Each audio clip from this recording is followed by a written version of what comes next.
A'udhu billahi minash shaitanir rajim. Bismillahirrahmanirrahim. Falenderojmë Zotin e Madhërisëm, paqja qoftë mbi dërguarin e tij fisnik Muhammedin alayhi salatu wassalam, familjen e tij, shokët e tij dhe gjithë ata që ndjekin këtë udhë fisnike. Na bëv Zoti dhe neve prej tyre, amin, xhmein salihin sidikin ulaika rafika. Allah i Madhërisëm thot Kur'anin e tij famlar, kullun men alayha fan wa yabqa wajhu rabbika dhul jalali wal ikram. Çdo gjë pra do të marrë fund, do të përfundoj dhe do të mbetet vetëm Zoti i madhëruar dhe i lavdëruar, Allahu te bareke wa taala amma yushrikun. Pra, e filluam Ramazanin,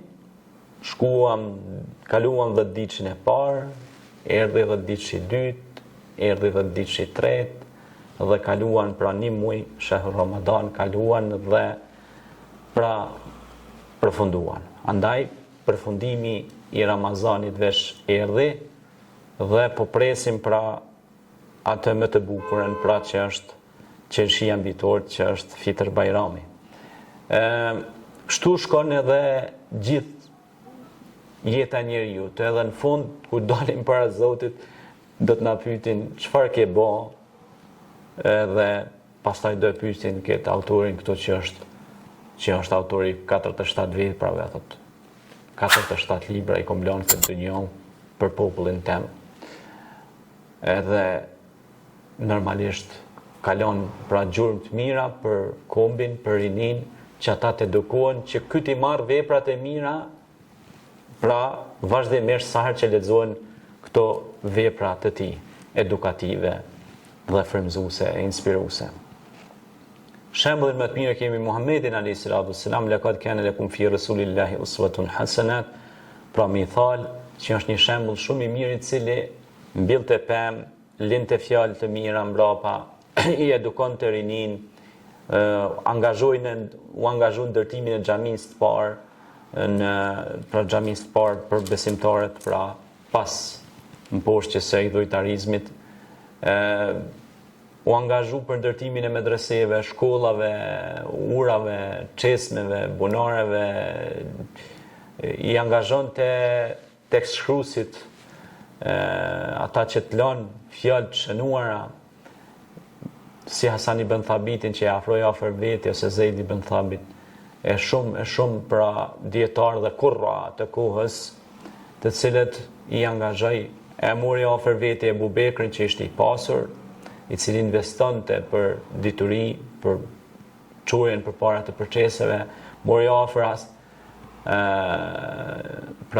afër Hasan ibn Thabitin, shkrimtarin e madh të kohës, mori afër Umerin, luftetarin dhe guzimtarin e kohës për çështjet të vendimmarrjes.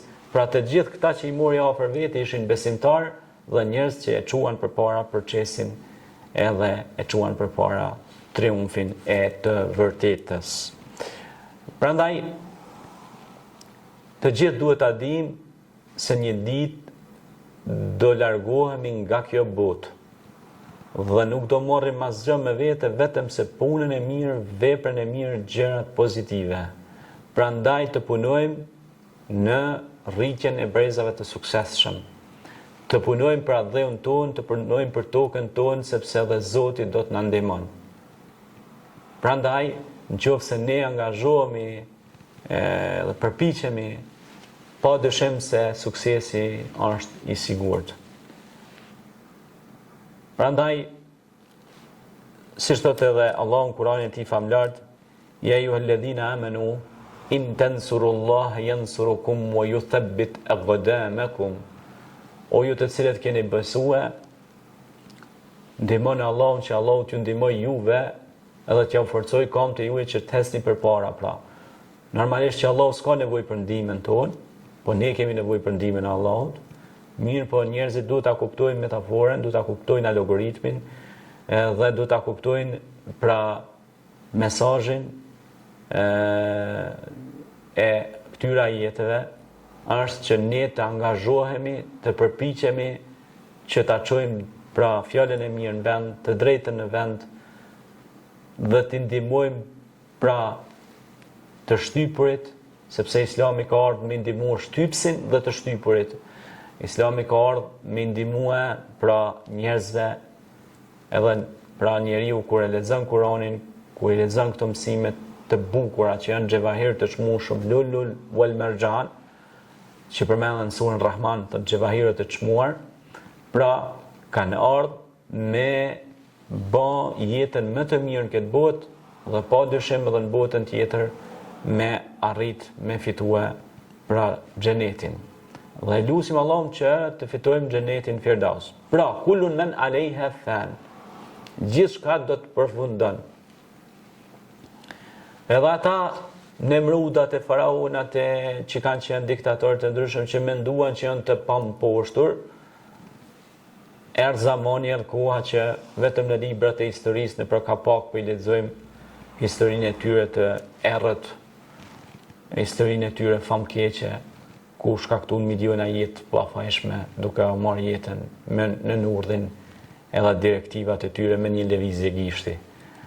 Kjo histori e epokës së errët e tyre na kujton se ne nuk duhet I marrim shembull ata, por duhet I marrim shembull njerëzit e mirë të cilët mbjellën dashuri, mbjellën afërsi mes njerëzve dhe jo urrëtie dhe ndasi. Prandaj Islami, Kurani e ndalon diktaturën. Po ashtu ne duhet të mësohemi pra që të kemi më shumë mëshirë, rahmet për krijesat, për gjallësat, saqë edhe në kohën e Resulullahit sallallahu alaihi wasallam, nëse një shpez fluturues ju ka thyr koma diku, ashabët e kanë marrë, edhe ja kanë shëru komën, ja kanë lidhë në ato far zavojat, I kanë dhënë ushqim si njëri, e kanë kuru derisa e kanë lëshu prapë të fluturoj kur ka qenë I shëndosh. Kurse sot e merr gurin e gjunë edhe më shumë, ja thanë edhe kryet më shumë. Prandaj se s'ka rahmet. Prandaj pejgamberi alayhis salam tha ja marr si mëshirë për marr njerëzimin, wa ma arsalnaka illa rahmatan lil alamin. Ka marr si mëshirë për mbar njerëzimin, sepse dhe Allahu është Rahman. Ar-Rahmanu ala al-arshi istawa. Pa ajo është Rahmani, ajo është mëshiruesi, I cili ka mëshirë për ne që na çon oksigjenin, na çon diellin, na I ka çu tonat mirat, dhe ne shumë pak pe falenderojmë Krijuesin. Krijuesi ka lënë shumë mëshira në këtë dunja për ne, edhe po na mëshiron. Ka mjaftu një mëshirë e Tij në këtë dunja, e 99 pra në xhenet, një mëshirë që me këtë botën pra me furnizue dhe njerëz të krijesat e gjallësat. Nëse lëvizim nga ky vendi ku jemi këtu, matana atje është një kodrinë e vogël që mund me kanë me mira, mos të me miliona gjallësa, krijesa dhe specie të caktuara, duke filluar nga ato insektet e vogla dete, ato mandhojt, po edhe ato që nuk I shohim as me mikroskop. Të gjitha Allahu që është Razzaq, inna Allahu ar-Razzaqu dhu quwwatil matin, I furnizon ata. Pra ju jep ushqim, I furnizon, kujdeset pra. Ai është mbikëqyrësi Allahu te barekutaala, siç kujdeset për ne si krijesa. Dhe tash munal vesh pak e me mendue tash ti që ki menu që I e zbulus, ani kur po vinë do njerëz e po thot valla ky është miliarder, I ka 5 ishujt vet, ose ka këto në fund. Mirë, në rregull, a ka lumturi ai? Po shumë I lumtur se vjen aeroplani e merr dhe I thot ku dush unë të silli ty çajnishullin në cilin dush ti, ose ti veç e vendosat rrumbullakun e pikados aty e gjuna aty me shigjet edhe ki me shku ku të prek shigjeta ki me shku. Kështu po më kallzon një vllai imi për një miliarder diku në Britani të Madhe. Tha e ka pikadon, tha dhe e ka një farë rrumbullaki aty, tha e gjun, tha pam, tha nëse bjen në Island ka me shkuaj me familjet vet. Nëse I bje tha në Australi ka me shku. Mirë po, kur e pyeta ku e gjen ti, thash lumturin, normal që unë tha e gjen lumturin në udhëtime, tha. Për shkak se unë kur udhtoj, tha e kuptoj madhështinë e Zotit më shumë. Wow, sa përgjigje e fortë kjo. Pra unë tha kur udhtoj e shoh madhështinë e Zotit edhe më shumë. Sepse tha kur I shoh shumë krijesa me ngjyra, me lloje ndryshme, Tha veç për shembull në Australi me shku çfarë lloj kafshës ka, ose me shku tha në Zeland të Re ose diku, tha kur i shoh tha ato krijesa që i ka kriju Zoti, tha unë tha mbushna me lumturi se e di që është një krijues shumë i madh. Edhe nuk bona tha arrogant, por reflektoj pozitivisht që me konë më shumë madhurues i krijuesit, edhe me konë më modest. Pra, shikoni sa mirë, pra ai e shef në këndin e lumturisë dhe perspektivës, e jo në këndin e atij saltanetit që unë edhe muj me u thu ku du, unë jam diktator, një mendje madh, jam i pathyeshëm. Jo, i thyeshëm, thesh në mes. Një smundje vogël me të ra, ti përfundon. Një smundje shumë e vogël me bë me të ra diku në trup, të lash i bën 100 doktora dhe kirurg me ta gjetë edhe ata gjojnë ajo. Kjo pra është madhështia e Zotit për me i thonë atij faleminderit për shëndetin që na ke dhënë, faleminderit për çmia që na ke dhënë o Zoti i Madhërisëm.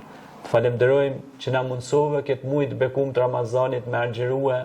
Falenderojmë o Allah i Madhërisëm. O Allah mundsona që ta përjetojmë edhe vitin që vjen Ramazanin, që ta mbushim depon ton me vepra të mira, me sadaka, me sjellje të mira, me fjalë të mira, ta mbushim e ta stërmbushim dhe t'ja u japim edhe tjerëve këto rreze drite që edhe ata të ushqehen me këto vepra, me këto punë të mira e me këto fjalë të mira. Prandaj lut Allahun e Madhreshëm që të udhëzuarit t'ja u forcoj udhëzimin më shumë e të pa udhëzuarit t'i udhëzoj. Lut Zotin me emrat e tij më të bukur, gjithë ata që janë duke jetuar në errësirë, duke mos e njohur Zotin dhe jetojnë duke mos e kuptuar qëllimin pse kanë ardhur këtë jetë, o Zot mundseu që ata ta kuptojnë dhe të udhëzohen dhe ta ndjejnë shijen e dritës së besimit. Selam aleikum.